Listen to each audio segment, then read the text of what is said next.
site's security guard called me on the telephone and reported a bright light that is a fully illuminated round object was hovering silently over the missile silo and shining a light down onto it. What did we see? I have no idea what we saw that night. I do know it was under intelligent control, and in my personal opinion, it was either from another dimension or extraterrestrial.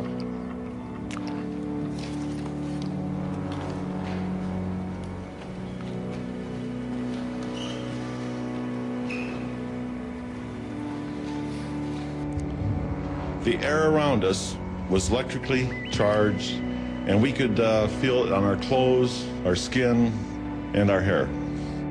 Well, Pedeston then says the craft took off. He never saw any beings inside or outside the UFO. He says he took pictures, but inferred they were purposely overexposed by the government. Now, we've talked to the FAA before about investigating these kinds of claims, but the agency says, quote, it does not have the power to investigate.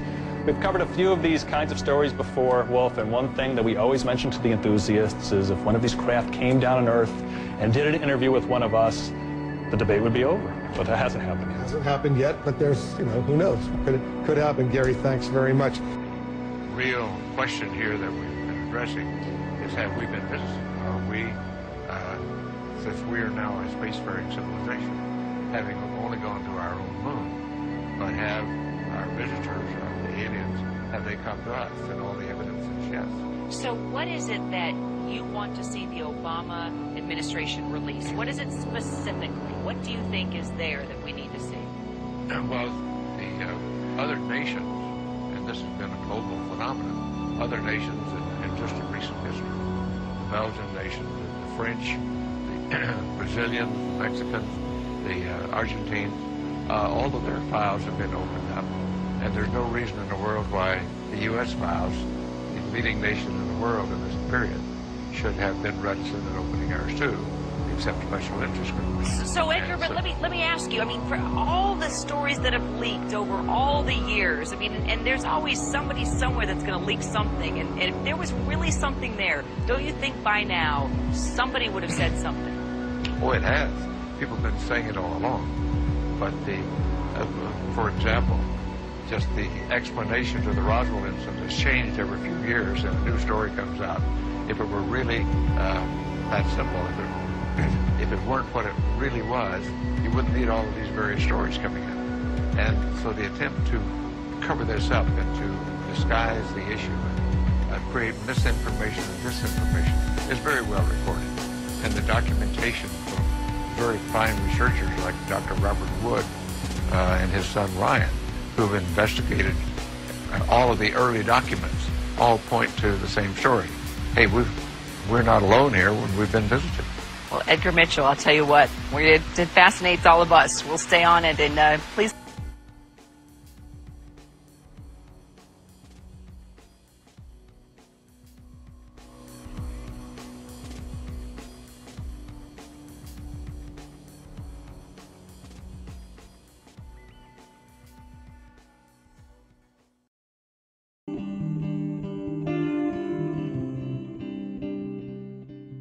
I say that it's the most urgent problem in the world at the moment, but the most important is the environment. We're wrecking the planet. We're doing it at a very fast pace, and we're going to have to stop wrecking it, and that means huge changes.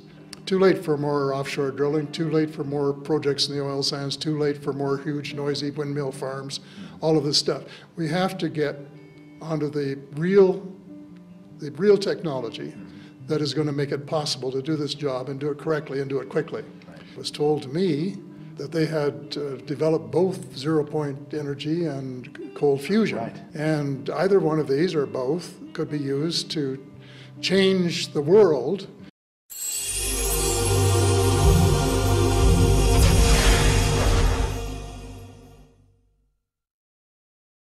A voltage is applied to two electrodes immersed in an electrolytic solution of heavy water and lithium salts.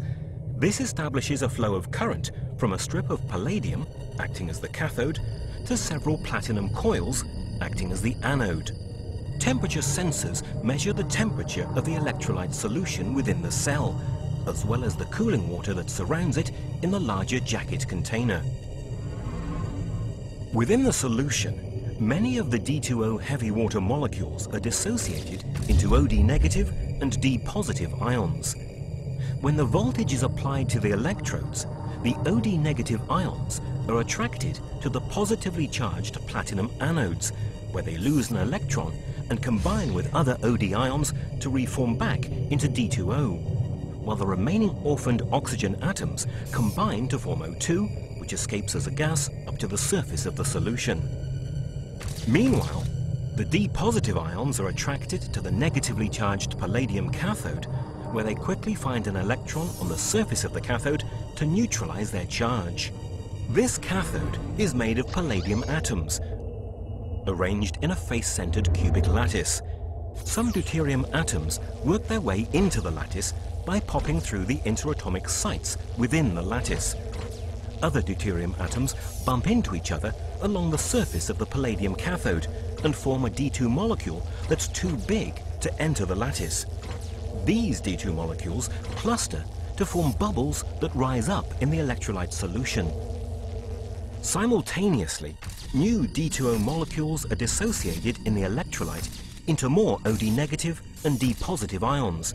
So the process continues as long as the voltage is applied. However, when the super wave principle is used to vary the current with a pattern of rising and falling nested oscillations, the loading of deuterium atoms within the palladium lattice is enhanced, and so is the fluxing of deuterium atoms in and out of the cathode. As the concentration of deuterium in the lattice across the cathode surface increases, the deuterium starts to work its way deeper into the lattice, popping into neighboring interatomic sites. As the deuterium occupies more of these interior sites, the lattice dimensions increases a little. This lattice expansion causes mechanical stresses in the cathode that impose resistance to deuterium diffusion, thus requiring higher currents to force more deuterium atoms into the lattice until it reaches saturation. When the concentration of deuterium within the lattice is high, they begin to move more collectively, like a school of fish or flock of birds, not all at once, but increasingly synchronized over time. At this point, pairs of deuterium atoms begin to disappear, fusing together to form an atom of helium-4 isotope. A significant amount of heat is released in this fusion process. The energy released by each helium atom that appears, 24 million electron volts, is dissipated by the lattice as heat, raising the temperature of the palladium electrode and the surrounding electrolytic solution. The amount of energy being generated by this fusion reaction is 5 million times greater than if those same two deuterium atoms were chemically combined to form a single D2 deuterium molecule, and 10 million times larger than the oxidation reaction to create a D2O heavy water molecule. It is this excess heat that is causing such excitement within the scientific community. By getting off fossil fuels, in my opinion, as short a period as 10 years. We have to mobilize as if it was a mobilization of war for our own survival, which in fact, in many ways it is. Yes. You see? Well, then the other big thing is we have to change the world banking system. Right. And a time has come for us to say, hey, enough is enough after 2.5 centuries or whatever of putting us in debt this way and making slaves of us all. Balance our budgets and get our economies back up to scratch, employ the unemployed people, and then do this tremendous job that has to be done of converting from an oil economy into a clean energy economy.